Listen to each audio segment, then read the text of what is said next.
Dios lo bendiga, amado hermano que está escuchando este audio, y vamos a meditar en la palabra de Dios en el libro o el Evangelio San Marcos, capítulo 9, versículos del 14 al 27. Tenemos ahí la historia donde Jesús sana a un muchacho endemoniado. Dice la palabra de Dios en el versículo 14: cuando llegó a donde estaban los discípulos, vio una gran multitud alrededor de ellos y escribas que disputaban con ellos. Y enseguida toda la gente, viéndole, se asombró y corrieron a él, le saludaron. Él les preguntó: ¿qué disputáis con ellos? Y respondiendo uno de la multitud dijo: Maestro, traje a ti mi hijo, que tiene un espíritu mudo, el cual donde quiera que le toma le sacude y echa espumarajos y cruje los dientes y se va secando. Y dije a tus discípulos que lo echaran fuera y no pudieron. Y respondiendo él les dijo: Oh generación incrédula, ¿hasta cuándo he de estar con vosotros? ¿Hasta cuándo os he de soportar? Traédmelo. Y se lo trajeron, y cuando el espíritu vio a Jesús, sacudió con violencia al muchacho, quien cayendo en tierra se revolcaba, echando espumarajos. Jesús preguntó al padre: ¿cuánto tiempo hace que le sucede esto? Y él dijo: desde niño. Y muchas veces le echa en el fuego y en el agua para matarle, pero si puedes hacer algo, ten misericordia de nosotros y ayúdanos. Jesús le dijo: si puedes creer, al que cree todo le es posible. E inmediatamente el padre del muchacho clamó y dijo: creo, ayuda mi incredulidad. Y cuando Jesús vio que la multitud se agolpaba, reprendió al espíritu inmundo, diciéndole: espíritu mudo y sordo, yo te mando, sal de él y no entres más en él. Entonces el espíritu, clamando y sacudiéndole con violencia, salió, y él quedó como muerto, de modo que muchos decían: está muerto. Pero Jesús, tomándole de la mano, le enderezó y se levantó. Cuando él entró en casa, sus discípulos le preguntaron aparte: ¿por qué nosotros no pudimos echarle fuera? Y él le dijo: este género con nada puede salir sino con ayuno y oración, o con oración y ayuno. Bendita es la palabra de Dios. Vemos en este texto bíblico que Jesús viene bajando del monte de la transfiguración, y vemos que él estaba de una forma que se transfiguró, se veía tan blanco, dice la escritura, un pasaje antes, que ni aun los lavadores o los mejores lavadores de este mundo podían dejar las ropas tan resplandecientes y tan blancas. Jesús venía de estar en un momento tan especial donde Él muestra su gloria, donde Él se manifiesta su gloria. Estaba junto con Elías, estaba junto con Moisés y estaban tres de sus discípulos ahí. Estaba Juan, Jacobo y Pedro. Y resulta que al bajar del monte donde se transfiguró, se encuentra con esta situación. Los discípulos no pudieron expulsar el demonio de este joven. Jesús le pide al Padre que crea, porque el Padre viene a él con cierta duda y le dice: ayúdame en mi incredulidad, pero creo, le dice. Pero Jesús le dijo: al que cree todo le es posible. Que tuviera fe que él podía hacer un milagro sobrenatural en la vida de su hijo. Y como nos dice el relato, Jesús expulsó al demonio de este joven. Y por último deja una enseñanza para sus discípulos y por supuesto para todos nosotros, de cómo debe ser expulsado esta clase de demonios. Por eso veremos el día de hoy, en este momento, Jesús y la oración en el servicio cristiano. Para nosotros es una clara lección de la importancia en el servicio cristiano. Un cristiano que está cerca a Dios, en comunión con Dios, será un cristiano que servirá eficazmente a los demás. Y la contraparte, un cristiano que no tiene la comunión con Dios, difícilmente servirá a los demás eficazmente. Entonces, podemos ver que hay una importancia. La oración tiene una importancia para el servicio cristiano. Y número uno, eso es muy importante, la oración es muy importante para el servicio cristiano porque hay una lucha con fuerzas poderosas. Hay una lucha con demonios, con fuerzas espirituales. Tristemente, mucha gente no cree que esto es una realidad y que debe de tomarle cuidado. Pero hay un mundo espiritual y hay fuerzas demoníacas que tienen poder y que quieren destruir la vida de las personas. Un claro ejemplo es, como leíamos en este pasaje, que Jesús le pregunta desde cuándo le sucede esto y él le dijo, el padre le dijo desde niño, incluso quiere echarlo al fuego, quiere echarlo al agua, quiere matarlo, quería destruir este demonio a este joven. Los discípulos no pudieron sacar el demonio del joven, no pudieron expulsarlo. En su fracaso se fueron a discutir con los escribas, como dice en los primeros versículos, ¿no? En el primer versículo 14, cuando Jesús venía bajando del monte, dice que ellos estaban discutiendo, había una disputa entre ellos. La discusión es una distracción que desenfoca del verdadero problema. La discusión desenfoca del verdadero servicio cristiano. Y es triste porque esa es una realidad en la que a veces está sumergida la iglesia.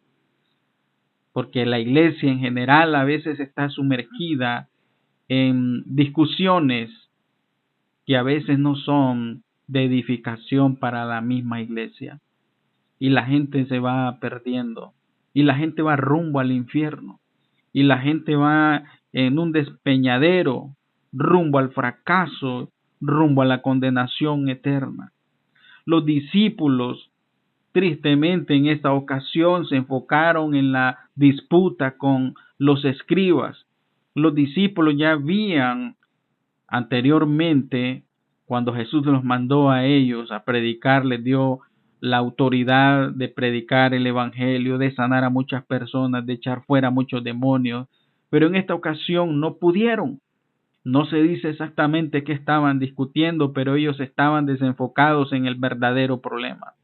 La disputa no es el medio correcto para recibir el poder. Tuvieron que haber ellos entonces orado. Tuvieron que haber ellos rendido su vida y su corazón a Dios en oración, porque estaban en una lucha con fuerzas poderosas. Jesús vemos que enseña que esta clase de demonios mostró un poder fuera de lo normal, sacudió al joven de una forma violenta, incluso cuando Jesús lo reprende, le dice que salga de él y que no vuelva más a él. El demonio hace el último intento de poder manifestar, como quien dice, su poder o su fuerza, pero no pudo ante el poder de nuestro Señor Jesucristo. Había sufrido desde la niñez ese problema, era algo que lo atormentaba continuamente durante tantos años. Era algo con el que venía luchando tanto este joven como su padre y sin duda alguna su misma familia. Y por eso la Biblia nos enseña, hermano, que nuestra lucha no es contra carne y sangre, sino que es contra principados. Miren lo que nos dice ahí el libro de Efesios, capítulo 6, nos enseña que debemos de tomar la armadura de Dios, la armadura que Dios nos ha provisto a nosotros. Efesios 6, del 10 al 13 dice, por lo demás, hermanos míos, fortaleceos en el Señor y en el poder de su fuerza, vestidos de toda la armadura de Dios para que podáis estar firmes contra las acechanzas del diablo, porque no tenemos lucha contra sangre y carne, sino contra principados, contra potestades, contra los gobernadores de las tinieblas de este siglo, contra huestes espirituales de maldad en las regiones celestes. Por lo tanto, tomad la armadura de Dios para que podáis resistir en el día malo y habiendo acabado todo, estar firmes. Entonces, sin duda alguna, hermanos, nosotros no podemos luchar con nuestras propias fuerzas. Nosotros tenemos que luchar con el poder de Dios. Las fuerzas humanas fracasan. Si el servicio cristiano, si el ministerio, si lo que usted hace en la iglesia, si lo que usted hace fuera de la iglesia, porque nuestro servicio cristiano como hijos de Dios, como iglesia, es donde quiera que nosotros estemos. Si no es con el poder de Dios, entonces difícilmente será eficaz en la vida de quienes nosotros estemos sirviendo. Debemos de tener claro, hermanos, que hay una lucha contra fuerzas poderosas y que debemos depender de Dios y no desenfocarnos, sino poder estar en una íntima comunión con Dios. Pero también podemos decir que la oración es importante para el servicio cristiano porque nos equipa para sustentar la necesidad de nuestro prójimo. Sí, los apóstoles no habían orado. Eso demostraba que los apóstoles no tenían esa comunión con el Señor y que no estaban fortalecidos en ese momento. Pero se desenfocaron ellos completamente. No vieron la necesidad de aquel joven, no vieron la necesidad de aquel padre que estaba angustiado. Entonces, se quedaron ahí como ignorados, como desamparados, mientras los discípulos estaban sumergidos en una discusión. Cuando la oración no es parte de la vida del cristiano, lo más probable es que no vea con los ojos de Dios. Lo más probable es que va a ser insensible a la necesidad del prójimo. Va a ser insensible a la necesidad de aquel que necesita ver la luz de Cristo, de aquel que necesita ser encaminado en el camino de la verdad, de la vida, de ser instruido en el camino de la vida eterna. Y vemos ahí que Jesús mismo, al ver la forma en cómo actuaron los discípulos, Jesús expresa su malestar. En el versículo 19 vemos que él dice que él respondió y les dijo: oh generación incrédula, ¿hasta cuándo he de estar con vosotros? ¿Hasta cuándo os he de soportar? Traédmelo. Jesús expresó su malestar y dijo que era una generación incrédula, no había fe. Jesús expresa su malestar y su enojo porque no creyeron, porque no había fe. Hermanos, y Jesús espera que todo lo que el cristiano haga, que toda obra que haga el cristiano la haga con fe. Jesús espera que hagamos la obra con fe. Y eso es muy importante, porque el pueblo de donde Jesús era un pueblo donde no hizo muchos milagros. ¿Y saben por qué no hizo muchos milagros? Porque no tenían fe.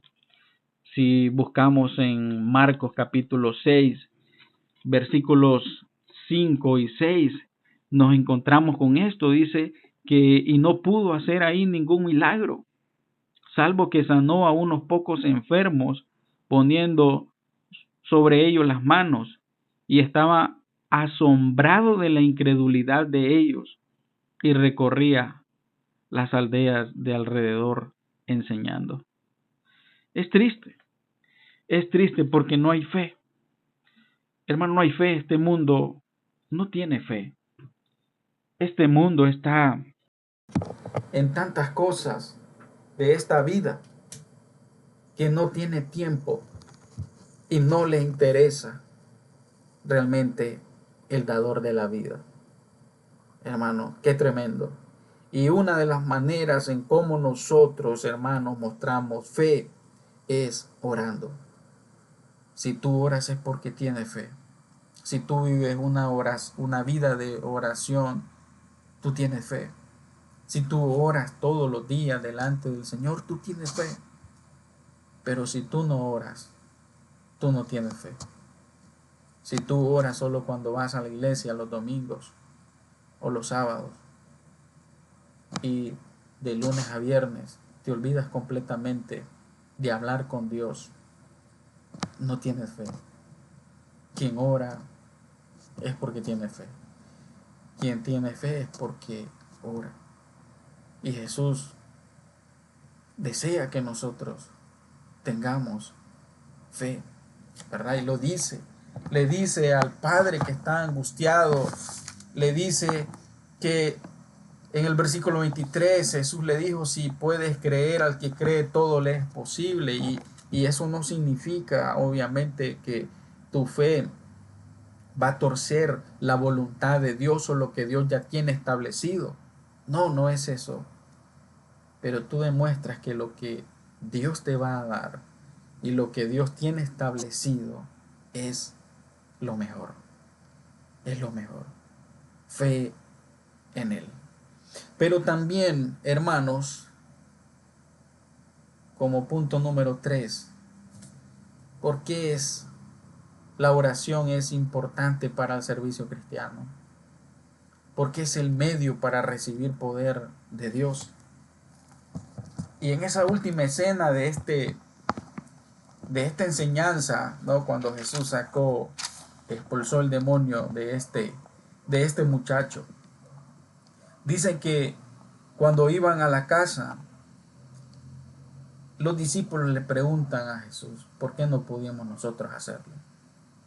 Quizás ahí estuvieron recordando, cuando tú nos mandaste a predicar, nosotros sanamos a muchos, nosotros um, expulsamos muchos demonios, predicamos tu evangelio a muchos, pero esta vez no pudimos. Dice el 28, cuando él entró en casa, sus discípulos le preguntaron aparte, ¿por qué nosotros no pudimos echar fuera? Y él les dijo, este género con nada puede salir sino con oración y ayuno. Es el medio para recibir el poder de Dios, la oración. Sin oración no hay poder para servir a Jesús, porque en la cercanía o la comunión con Dios es lo que nos da la eficacia en el servicio a Dios. Primero es orar. Primero es orar y después todo lo demás. Porque cuando nosotros oramos tenemos comunión con Dios. Y por supuesto que va acompañado y que va al lado de la lectura, de la meditación y del estudio de la palabra de Dios. Cuando hay una sana comunión con Dios, entonces Dios nos hace sus instrumentos en sus manos. El mismo ejemplo nos lo da Jesucristo en Marcos capítulo 1, versículo 35. Marcos 1, 35 en adelante. Tiene como titulito Jesús recorre Galilea predicando. Y dice el 35, levantándose muy de mañana, siendo aún muy oscuro, salió y se fue a un lugar desierto y ahí oraba. ¿Dónde oraba? En un lugar desierto. ¿Cuándo lo hacía? Muy de mañana. Lo primero que hacía Jesús era orar. En un lugar desierto, a solas con el Padre. El 36 dice, y le buscó Simón y los que con él estaban, y hallándole le dijeron, todos te buscan. Y él le dijo, vamos a los lugares vecinos para que predique también ahí, porque para esto he venido. Y predicaba en las sinagogas de ellos en toda Galilea y echaba fuera los demonios. Entonces, ¿qué era lo primero? La oración, la comunión con Dios. ¿Qué era después?